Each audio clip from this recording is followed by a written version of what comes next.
सिंध में तालीम जी मयार में बहितरी वक़्त जी ज़रूरत आहे। उहो ई सबबु आहे जो उन लाइ कोशिशूं जारी आहिनि। जापान जो सरकारी इदारो जाइका बि सिंध सरकार जी तालीम जी बहितरी वारी कोशिशुनि में साणनि ॿांह ॿेली बणिजी वियो आहे। कराचीअ में क़ाइम जापानी कौंसिल ख़ाने ऐं जापानी इदारे जाइका पारां सहाफ़िन खे मुख़्तलिफ़ हंधनि जो तालीमी दौरो करायो वियो। इन दौरे जो मक़सदु जापानी हुकूमत जे उन्हनि ख़िदमतुनि बाबति आगाही ॾियणु हो जेको उहो पाकिस्तान जी तरक़ीअ लाइ करे रहियो आहे। जाइका सिंध जे 12 ज़िलनि मीरपुर ख़ास, बदीन, टंडो अलहयार, हैदराबाद, जामशोरे, शहीद बेनज़ीराबाद, लाड़काणे, ख़ैरपुर, सखर, घोटकी ऐं शिकारपुर में 58 हंधनि ते तालीम जी बहितरी लाइ मुख़्तलिफ़ मनसूबनि ते कमु करे रहियो आहे। उन्हनि मनसूबनि में ॾोरां इलाइक़नि में स्कूलनि लाइ कमरा ठाराइणु, वॉशरूम्स, चौदीवारी ठाराइणु, फर्नीचर, कंप्यूटर मुहैया करणु शामिल आहिनि। जंहिं लाइ जापानी सरकार 1667 ॾाही 962 मिलियन रुपया रखिया आहिनि, जिन में सिंध सरकार बि 409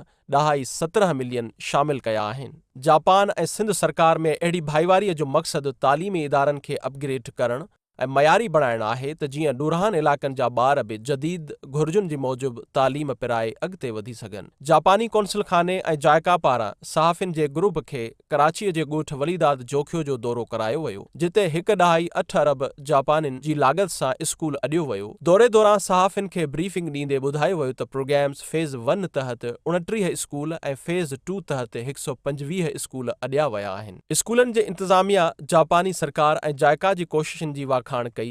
हिन चयो त उन्हनि में कुझु स्कूल उतर ऐं कंहिं वरी ॾाखिणे सिंध में वाक़िअ आहिनि। ब्रीफिंग में ॿी साइड यानी अलख़ैर इदारे तहत पिणु तक़रीबन 60 लख रुपयनि जी लाॻत सां अॾायल स्कूल बाबति बि सहाफ़िन खे आगाह कयो वियो।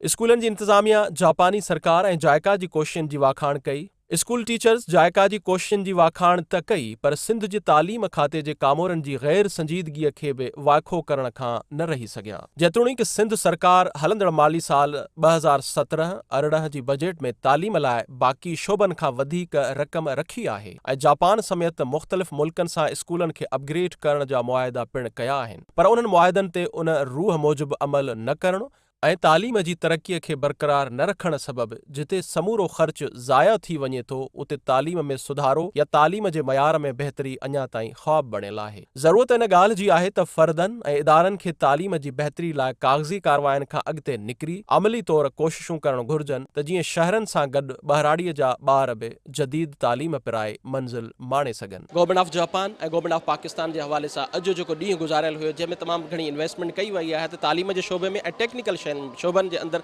तमामु घणी इन्वेस्टमेंट कई आहे, जंहिंसां ग़रीब जो ॿारु वधि खां वधि सुरख़रू थी सघे थो ऐं सुभाणे मुस्तक़बिल जो मइमार थी सघे थो। कैमरामैन वकार शेख सां गॾु रज़ाक मसण, सिंध टीवी न्यूज़, कराची।